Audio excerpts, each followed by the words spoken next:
justicia, Rey de verdad, Rey de salvación, Rey de salvación. Yo quiero subir al monte de Sión, contigo habitar por la eternidad. Tú abriste el camino que lleva hacia el Padre, entregaste tu vida, derramaste tu sangre, Rey de justicia, Rey de verdad, Rey de salvación, Rey de salvación. Marcaste la historia con tu salvación, quitando el pecado que nos separó. Y abriste el camino que lleva hacia el Padre, entregaste tu vida. Buenos días, estimados hermanos y hermanas de su comunidad cristiana La Roca de Betel. Los saludamos en este día viernes 8 de julio, en una mañana preciosa, en su devocional denominado Mi Tiempo con Dios, en lo que hemos denominado la Biblia aplicada para todos y todas. Esperamos que hoy sea un día de muchísima bendición, de muchísimo aprendizaje para todos, y le quiero pedir que por favor me acompañe al capítulo 17 de Deuteronomio. Deuteronomio capítulo 17. Los pastores Oscar y Islena nos estuvieron ayudando, nos estuvieron enseñando acerca del primer versículo, pero yo quisiera que usted me acompañe por favor a mirar los versículos 14 al 20. Deuteronomio capítulo 17, versículos 14 al 20. Dice así: Cuando hayas entrado en la tierra que Jehová tu Dios te da, tomes posesión de ella y la habites, y digas: voy a poner un rey sobre mí, como todas las naciones que están a mis alrededores. Ciertamente pondrás como rey sobre ti al que Jehová tu Dios escoja. A uno de tus hermanos pondrás sobre ti como rey. No pondrás sobre ti a un hombre extranjero que no sea tu hermano. Pero él no deberá tener muchos caballos, ni hará volver al pueblo a Egipto con el fin de adquirir caballos, pues Jehová Dios les ha dicho: no vuelvan nunca por ese camino. Tampoco deberá tener muchas mujeres para que su corazón no se desvíe, ni amontonará para sí demasiada plata ni oro. Cuando se siente sobre el trono de su reino, entonces escribirá para sí un libro, una copia de esta ley, del original que está al cuidado de los sacerdotes levitas. Lo tendrá consigo y lo leerá todos los días de su vida para que aprenda a temer a Jehová su Dios, guardando todas las palabras de esta ley y los estatutos, y poniéndolos por obra. Así no se elevará su corazón sobre sus hermanos, ni se apartará de estos mandamientos a la derecha ni a la izquierda, a fin de que él y sus hijos prolonguen los días de su reino en medio de Israel. Oremos en esta mañana para poder iniciar y que el Señor nos hable en este día. Padre bendito, te damos gracias, Padre Santo, por tu misericordia, gracias por tu amor, gracias por todas tus bondades, Señor, y gracias por hablarnos en este día. Que nuestros ojos estén abiertos y nuestro oído atentos y nuestro corazón abierto también para recibir lo que tú nos quieres enseñar, en el nombre poderoso del Señor Jesús. Amén y amén. Muy bien, mis hermanos, hoy quisiera que pudiéramos reflexionar un poco en este texto que acabamos de leer y que he querido titular Normas para elegir rey, que sería básicamente lo que de pronto un poco el texto bíblico nos está enseñando, ¿no? Aquí en la versión Reina Valera dice Previsiones para un estado monárquico. Hay un título allí que por supuesto no es un título original de la Biblia, sino es un título que ponen los, digamos, editores bíblicos, los que venden un poco las Biblias, en este caso las Sociedades Bíblicas Unidas, son los que ponen este tipo de títulos, ¿no? Que nos ayudan un poco también como a guiarnos para entender un poco lo que el texto nos dice. Si bien este es un texto que nos ayuda precisamente a eso, a reflexionar entonces en qué es lo que se debe querer, en qué es cuáles son aquellas cosas, digamos, importantes a la hora pues de elegir un rey, Pues es muy bien, pues digamos que es muy bueno que nosotros también tengamos en cuenta que podemos ampliar un poquito más este espectro y darnos cuenta que no necesariamente es un texto que hable, digamos, específicamente de la escogencia de un rey, pues porque en muchos de nuestros países pues ya no hay rey y en los países en los que hay rey pues no es algo que se escoja, sino que las líneas monárquicas de alguna manera pues se van llevando pues a través del nacimiento de un primogénito, de una primogénita, y que estas personas son las que finalmente terminan perpetuando, pues, perpetuándose en la monarquía. Digamos, en nuestros países tenemos lo que de pronto se conoce como, digamos, la democracia, ¿verdad? Y pues nosotros sí tenemos la oportunidad, pues, algunos no confían en el tema de escogencia a través del voto, pero bueno, esa sería otra discusión. Pero digamos que de alguna manera nosotros tenemos la posibilidad de votar. Digamos que podríamos contextualizarlo un poquito más a esta situación más política y social que nosotros vivimos. Pero llevándolo un poquito más allá, pues el texto también podría ayudarnos a hablarnos o ayudarnos a reflexionar en cuando en el momento en que seamos nosotros y nosotras las personas que han sido escogidas para determinada labor y que tal vez nosotros seamos esas personas que en un momento determinado tenemos digamos, una pequeña cuota de autoridad en algún cargo que se nos da, digamos, en alguna oportunidad, alguna puerta que se nos abre y nosotros tengamos la oportunidad de dirigir, de manejar tal vez un recurso, de manejar personas, de manejar presupuestos, de tener cierta autoridad sobre otros, sobre situaciones, sobre vivencias, y que a partir precisamente de esa autoridad que tenemos, pues nosotros seamos personas que podamos dirigir, ¿no?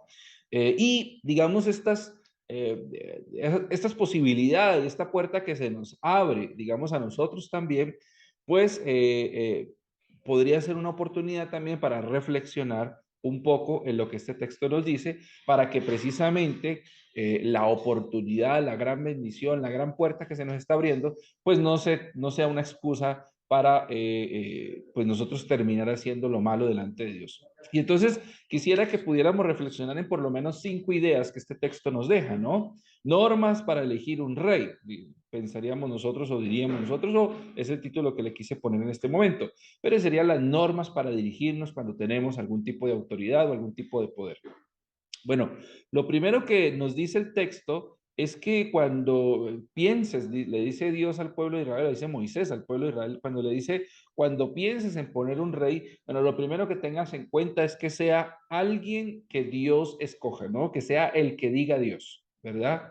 En nuestros países, en Colombia, por ejemplo, y yo sé que en muchos otros países también pasa, que tenemos personas que políticamente son muy fuertes, económicamente son muy fuertes, y entonces son estas personas las que finalmente terminan diciendo quién va a ser el próximo presidente, quién va a ser el próximo gobernador, quién va a ser el próximo alcalde, y entonces termina la gente eligiendo porque alguien dijo, ¿no? Porque alguien fuerte y poderoso, pues dijo que esa persona debería ser la que eligiéramos. Bueno, sería muy interesante que como creyentes, que como pueblo de Dios nosotros también pensemos un poco en eso y nosotros digamos, no, que no sea simplemente alguien que yo quiera escoger simplemente porque se parece, porque va un poco en la línea de lo que económicamente a mí me parece o de lo que políticamente a mí me parece que debe ser o porque es el candidato que me gusta por el partido político que a mí me gusta o por la línea política que a mí me agrada. No, que nosotros como creyentes también seamos personas que seamos sensibles a la voz de Dios y que nosotros digamos, pues elijamos al que Dios diga. El segundo punto, la segunda reflexión que podríamos hacer dice, es que no sea alguien que no comulgue con tus ideales, ¿no? El texto en el versículo 15 dice, ciertamente pondrás delante de ti como rey al que Dios escoja. A uno de tus hermanos pondrás como rey sobre ti, y no pondrás sobre ti a un hombre extranjero que no sea tu hermano. Interesantísimo esto porque la prohibición a poner a alguien que no sea del pueblo de Israel, que no sea tu hermano, como dice el texto, ¿verdad? Pues esa prohibición, básicamente se da porque precisamente si se pone como rey a una persona que sea extranjera, que no sea tu hermano, en el caso del pueblo de Israel, pues será una persona que no conoce el pueblo, será una persona que no comulga con los ideales del pueblo, será una persona que no entiende las necesidades del pueblo de Israel, será una persona que no entiende las costumbres religiosas y que no tiene la misma fe del pueblo de Israel. ¿No? Por eso entonces pondrá sobre ti un hermano, ¿no? No pondrá sobre ti alguien que no sea tu hermano, un extranjero. En otras palabras, una persona digamos que no sea alguien que no comulgue con tus ideales, ¿no? Que no sea alguien que vaya en contra de lo que tú consideras como los ideales. Pero una tercera reflexión que nos deja este texto es que cuando elijamos rey, o presidente, o cuando seamos nosotros los escogidos, pues que no sea alguien dado a la avaricia, que no sea alguien dado a la avaricia, que no sea alguien que no sea capaz de refrenar sus deseos, que no sea alguien que no sea capaz de refrenar sus propias pasiones, ¿no? Mire lo que dice el versículo 16. Pero él no deberá tener muchos caballos, ni hará volver al pueblo a Egipto con el fin de adquirir caballos, pues Jehová les ha dicho, nunca vuelvan por ese camino. El problema no es tener caballos, el problema es, lo que quiere decir con eso de los caballos, es básicamente que no tenga muchas posesiones, pero sobre todo, y aquí es muy interesante esto, que el caballo es sinónimo de fuerza, el caballo es sinónimo de poderío militar. Y entonces al decir que no sea alguien que tenga muchísimos caballos, lo que está queriendo decir es que no sea alguien que no sea capaz de confiar en Dios. Y cuando dice que no vaya a Egipto por caballos, lo que está diciendo es que no entre en alianzas con quien no debe entrar para hacerse fuerte y así tratar de protegerse a sí mismo cuando lo único que debe tener en cuenta es que su protector es Dios. Su protector es Dios. Es decir, que no confíe en otro, ni en sí mismo, ni en sus ejércitos, sino que confíe básicamente en Dios. Pero mire lo que dice aquí, que tampoco, dice el versículo 17, deberá tener muchas mujeres para que su corazón no se desvíe, ni amontonará para sí demasiada plata, ni demasiado oro.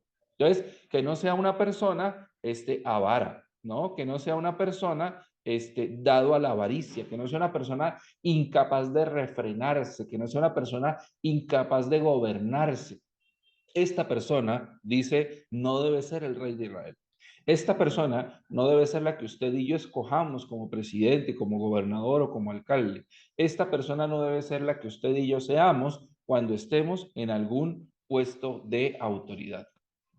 Una cuarta idea, una cuarta reflexión, digamos, en esto que nos deja este texto, está en el versículo 18 y es que sea alguien que sepa de Dios, que busque a Dios y que finalmente ame a Dios. Que sea alguien, el gobernante, una persona que sepa de Dios, es decir, que trate de buscar de Dios, que trate de aprender sobre Dios, que ame a Dios y que busque a Dios. Mire lo que dice el versículo 18. Cuando se siente sobre el trono de su reino, entonces eh, escribirá para sí en un libro una copia de esta ley, del original que está al cuidado de los sacerdotes levitas. Lo tendrá consigo y lo leerá todos los días de su vida para que aprenda a temer a Jehová. La palabra temor no es una palabra de miedo, sino temor es la palabra de amor, para que aprenda a amar a Dios, para que aprenda a confiar en Dios, para que aprenda a temer a Jehová su Dios, guardando todas las palabras de esta ley y estos estatutos y poniéndolos por obra. ¿No? Una cuarta reflexión es que sea alguien que sepa de Dios, busque a Dios y ame a Dios. Muy interesante aquí cómo el texto hace un énfasis en que sea una persona que busque a Dios en su lectura, que sea una persona que busque a Dios en su estudio, que sea una persona que busque a Dios en su reflexión. Miren lo importante, la importancia del estudio, la importancia de la lectura, la importancia de la preparación. Claro, la oración es muy importante. Claro, las prácticas espirituales son tremendamente importantes, pero el estudio y la preparación no se pueden dejar de lado, sobre todo si uno es una persona que busca tener puestos de autoridad. No debe ser accesorio en una persona que está buscando puestos de autoridad, ¿verdad? Y por último, que otro mandamiento para este rey es que este rey no, en su temor y en su búsqueda de Dios, no sea un hombre soberbio con los demás. El versículo 20 dice, así no se elevará su corazón sobre sus hermanos, ni se apartará de estos mandamientos a la derecha ni a la izquierda, a fin de que él y sus hijos prolonguen los días de su reino en medio de Israel. Que sea una persona a la que no se le eleve el corazón sobre sus hermanos, que no sea una persona que en un momento determinado de poderío, pues termine aplastando a los demás, dañando a los demás, molestando a los demás y destruyendo a los demás, ¿no? Que como diría, no recuerdo quién fue, uno de estos próceres acá en América, diría que con una miserable cuota de poder, diría él, no se desvíe el corazón en contra de sus hermanos. Bueno, que estas sean como las leyes, precisamente las que se dejaron para escoger rey. Muchas de estas leyes, si ustedes se ponen a pensar, confrontan mucho el reinado de personas como Salomón, por ejemplo, y de otros reyes que vinieron después de él, que desviaron su corazón precisamente por, digamos, los excesos precisamente que cayeron en este tipo de leyes, ¿no? Por no pensar, por no reflexionar en este tipo de leyes. Son muchos de los excesos en los que caen muchos de nuestros gobernantes que han destruido naciones precisamente por faltar a este tipo de leyes. Y son los excesos, mis hermanos y hermanas, para que no pensemos solamente en términos de gobernantes, de política y de grandes capitales, sino que son los excesos en los que hemos caído también usted y yo, en los que han caído también nuestros pastores y pastoras, que teniendo una cuota de poder, que teniendo una cuota de autoridad, que teniendo una cuota de poder decisorio, pues parece que se volvieran locos precisamente y que terminan haciendo daño a todos y a todas. Nos volvemos locos con una cuota de autoridad y de poder y parecemos, y finalmente terminamos haciéndole daño a los demás. Pues que Dios nos ayude a reflexionar en estas normas y que seamos personas sabias y sensatas en lo que emprendamos y en lo que hagamos. Que el Señor les bendiga, mis hermanos y mis hermanas, y que tengan también un maravilloso y fabuloso día. Hasta pronto. Bendiciones.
Tu vida, derramaste tu sangre.